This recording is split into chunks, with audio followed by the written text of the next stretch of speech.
मैंने प्यार मोहब्बत पे कोई कविता नहीं लिखी। मैं प्यार मोहब्बत से बहुत दूर रहता हूं। जब योगी जी की सरकार नहीं थी तो 10-12 गर्लफ्रेंड मेरे पास में थी। योगी जी जिस दिन मुख्यमंत्री बने ने सबसे पहले सबसे राखी बंधवाया, क्योंकि यूपी पुलिस ने सबसे ज्यादा कुटाई अगर किसी की तो प्यार करने वालों की। तो मैं प्यार क्यों नहीं करता? मैंने 4 लाइन लिखी कि एक फूल तुझे देने के लिए सस्ते में ले लिया, एक फूल तुझे देने के लिए सस्ते में ले लिया, देखे ना कोई इसलिए बस्ते में ले लिया, फूल तुझे देने को निकले थे जाने मन, पर बजरंग दल वालों ने उसे रास्ते में ले लिया। तो मैं इसीलिए साथ दूर रहता हूं प्यार मोहब्बत से। अच्छा अनु भैया, प्यार मोहब्बत से दूर इसलिए रहता हूं, लड़कियों की इतनी बीमारी है, किसी लड़की से कोई क्वेश्चन पूछ लो तो इतना उटपटांग जवाब देती हैं। हमने एक लड़की से पूछा, हमने कहा तुम्हारा फेवरेट कलर क्या है?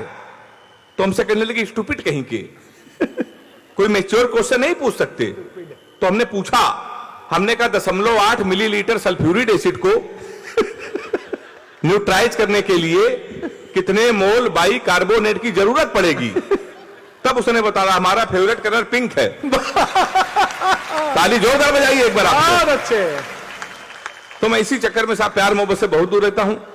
अभी दादा ने बताया कि मैं दुबई गया था, तो मैं जब दुबई गया तो एक लड़की ने हमको फोन किया, कहने लगा तुम दुबई गए हो, हमारे लिए काम करे आना। हमने कहा क्या? कहने लगे हमारे लिए एक सोने की चैन ले आना। तो हमने कहा क्यों? कहने लगे सोने की चैन ले आओगे तो हम तुमको जीवन भर याद करते रहेंगे। हमने कहा हम चैन नहीं लाएंगे फिर भी हमको याद करती रहोगी। उसने पूछा कैसे? हमने कहा जीवन भर सोचो कि हरामखोर से पहली बार कुछ लाने के लिए कहा था, ये वो भी कुछ नहीं लेके आया। तो मैं प्यार मोहब्बत से साहब बहुत दूर रहता हूं। आदरणीय महाना जी बैठे हैं, मैंने तो प्यार मोहब्बत पे नसीहत ली है कि अपनी प्रेमिका को कभी भी रुलाना नहीं चाहिए। अच्छा। क्योंकि 7-8 हरामखोर उसकी आंसू पूछने के लिए हमेशा तैयार रहते हैं। तो मैं इसीलिए प्यार मोहब्बत से दूर रहता हूं। असल में लड़कियां सर बहुत भावुक होती हैं, बहुत इमोशनल होती हैं, कभी कभी लाड़ में आ जाती हैं। तो एक लड़की लाड़ में आ गई, उसने हमको फोन किया, कहने लगी सो रहे हो तो सपने भेजो, जाग रहे हो तो यादें भेजो, मुस्कुरा रहे हो तो हंसी भेजो। हमने कहा हम लोटा लेके खेत में बैठे हैं, क्या भेज दें? ताली जोरदार बजाइए आप लोग। तो मैं इसी चक्कर में साहब प्यार मोहब्बत से बहुत दूर रहता हूं। तो हमारे सुदीप भाई हैं यार, कहने लगे प्यार मोहब्बत से दूर रहता हूं, ऐसा क्यों करते हो? तो मैं आपको बता दूं, मेरा एक बचपन का दोस्त है साहब, उसने हमको एक लव स्टोरी सुनाई थी, रोते रोते, टिकटॉक पे बहुत वायरल हुई, और हमने रोते रोते लव स्टोरी सुनी थी। तब से हमने कसम खा ली, न प्यार करेंगे न किसी को प्यार करने देंगे। वो लव स्टोरी हम पूरे कानपुर को सुना दे रहे हैं। मेरा चैलेंज है, किसी की हिम्मत हो तो प्यार करके दिखा देना। वो लव स्टोरी कुछ इस तरीके की है, जब हम 3 साल के थे तब वो पैदा हुई थी। हम कक्षा 2 में आए, वो केजी में आई। हम 5 में आए, वो 4 में आई।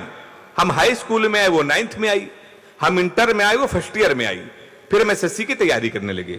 उत्तर प्रदेश में लड़के इंटर के बाद ये तो एसएससी आईआईटी करते हैं, तो हम एसएससी की तैयारी करने लगे, वो फर्स्ट ईयर में आ गई। हम एसएससी की तैयारी कर रहे थे, वो इंटर में आ गई।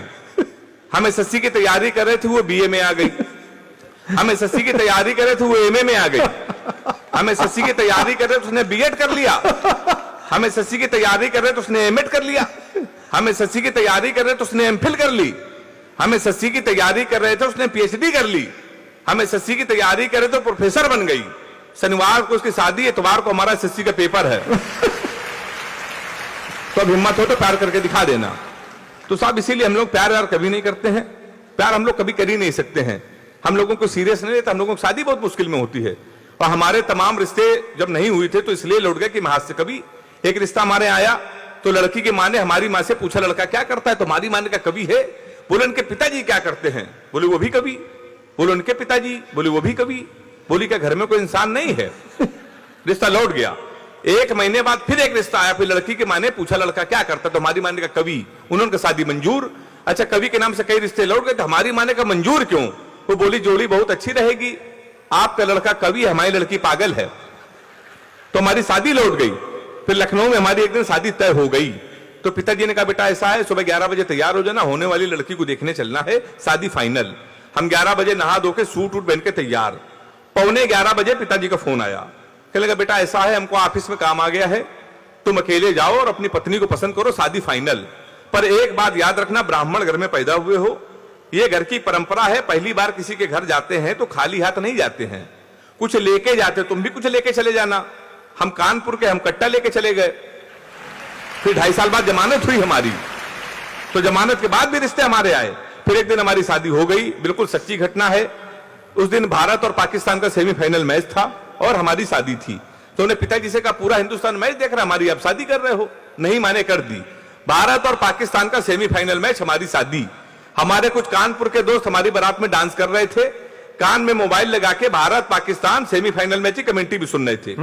दोनों काम एक साथ करे, बारात में डांस कर रहे, कान में मोबाइल लगा कमेंट्री सुन रहे। हम दूल्हे के पेज में सजे थे, घोड़ी के ऊपर बैठे थे। जैसे बारात में पहुंचने वाले थे, एक लड़का घूम के हमारी तरफ चिल्लाया, बोला छक्का। हम डर गए साहब। हमने कहा कहां छक्का? कहने लगा विराट कोहली ने मारा है। तो हमने कहा कोहली ने मारा तो हमारी तरफ क्यों देख रहे हो? शादी के पहले दिन छक्का कह रहे हो देख के हमको। हमने कहा आपके मारे तो हमारी तरफ ना देखना। पता चला 2 मिनट बाद इंडिया मैच जीत गई। किसी ने खुशी के मारे घोड़ी के नीचे सुतली बम रख दिया। अब वो बम फटा तो घोड़ी भागने लगी, हम भी भागने लगे। हमने चलती घोड़ी से पिताजी को फोन मिलाया।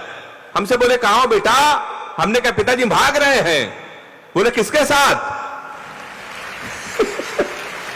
ताली तो आप लोग ऐसे बजा रहे इसमें बारात आए थे। हमने कहा घोड़ी के साथ। बोले बे शर्म नहीं आती, भागना तो किसी लड़की के साथ भाग जाते। हमने कहा पिताजी वो बहक गई थी।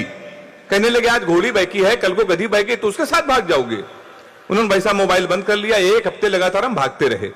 1 हफ्ते बाद हमको होश आया तो हमने अपने आप को जंगल में पाया। वहां 4-5 आदमी खड़े थे। हमने कहा कानपुर का पता बता दो ना, बीबी को विदा कराना है। तो उन्होंने कहा देखो ऐसा है, हमारे यहाँ रामलीला का पाठ चल रहा है, ये राम है, ये लक्ष्मण है, सूप नखा का रोल जिसे करना था नहीं आया, तुम सूप नखा का रोल कर लो। हमने कहा इसमें क्या करना पड़ेगा? बोला ना कटवानी पड़ेगी। हमने कहा वो तो कर चुकी है। हमने उनकी बात मान ली। रात भर सूप नखा का रोल किया। सुबह 4 बजे हमारी आंख खुली, हमारे असली कपड़े गायब, वहां के आदमी गायब, सूप नखा के ड्रेस में पैदल पैदल हम अपने घर पे। हमारे पिताजी छज्जे के ऊपर खड़े थे। हमने कहा पिताजी पहचाना? उन्होंने हमारी मां से कहा इसको कटोरा आटा दे दो। हमारे पिताजी नहीं पहचान पाए। हमने आपके पुत्र हैं। बोले बेवकूफ मत बनाओ, हमारे 2 ही पुत्र हैं, एक इंजीनियर है कि नाक कटवा के घोड़ी के साथ भाग गया है। हम ससुराल गए तो हमारे साले ने भगा दिया। हमारे घर के सामने पुलिस थाना, थाने गए तो एसपी साहब बैठे थे। हमने कहा हमारे साले के खिलाफ FIR लिख लीजिए। कहने के तुम ही हेमंत पांडे हो? हमने कहा कहने के तुम्हारे नाम पहले से FIR है घोड़ी के अपहरण की। तुमको 2 दिन का समय दे रहे हैं, घोड़ी नहीं आई तो तुम जेल चले जाओगे। उत्तर प्रदेश का बड़ा व्यंग एक टिप्पणी में कर रहा हूं, टिप्पणी समझ में आ जाए तो पूरे सदन का आशीर्वाद चाहता हूं। हमने कहा घोड़ी ढूंढ लाइए। कहेंगे पुलिस का काम है घोड़ी ढूंढना। हमने कहा ढूंढ लाइए। कहेंगे पुलिस के इतने बड़े अधिकारी घोड़ी ढूंढ लाए। हमने कहा एसपी साहब भैंस तो आप ढूंढ लाए थे। वाह क्या बात है, आपने इस व्यंग्य पे ताली बजाई। हमारे अभिषेक जी दौड़ते हुए जा रहे हैं। तो एक कविता मैं आपको व्यंग्य की सुना के मैं अपना स्थान लेना चाहता हूं। हम लोग किसको सुनने के लिए बैठे हैं आप सभी लोगों को मालूम है। एक रात में सोया ही था, सपने में खोया ही था, देखा कुछ लोग नफरत के बीज बो रहे हैं, सामने खड़े हनुमान जी रो रहे हैं। हमने कहा आप तो भगवान हैं, फिर आपको रोने की क्या जरूरत। और वैसे भी सीता हरण पे आपा खोए नहीं थे, लक्ष्मण मूर्छित पे भी आप रोए नहीं थे। आपने सूरज को निगला, आप मुस्कुराते रहे थे, आपकी पूंछ तक जली, आप खिलखिलाते रहे थे, फिर प्रभु आप क्यों रोए। कलयुग के दर्द में उबे तो नहीं है, किसी कष्ट में आप उबे तो नहीं है, प्रभु राम की याद में आप खोए हैं शायद, लखीमपुर की घटना से आप रोए हैं शायद। बहुत अच्छे, वाह। कहीं ऐसा तो नहीं कि आपके मन में निठारी की कथा हो या जलती ट्रेनों की व्यथा हो।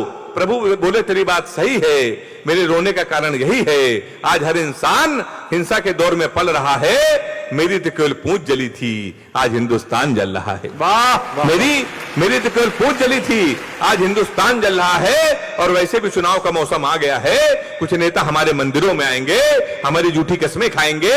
डरता हूं देश आतंकवाद महंगाई लाचारी में न खो जाए, मंदिर मस्जिद के नाम पे कहीं दंगा न हो जाए। बहुत अच्छा। क्योंकि जो प्यार को सीखते थे कसाई हो गए, कल तक भाई भाई थे दंगाई हो गए। यदि एक भी बेकसूर का खून धर्म के नाम पे बहा, तो मैं चैन की नींद कैसे सोऊंगा।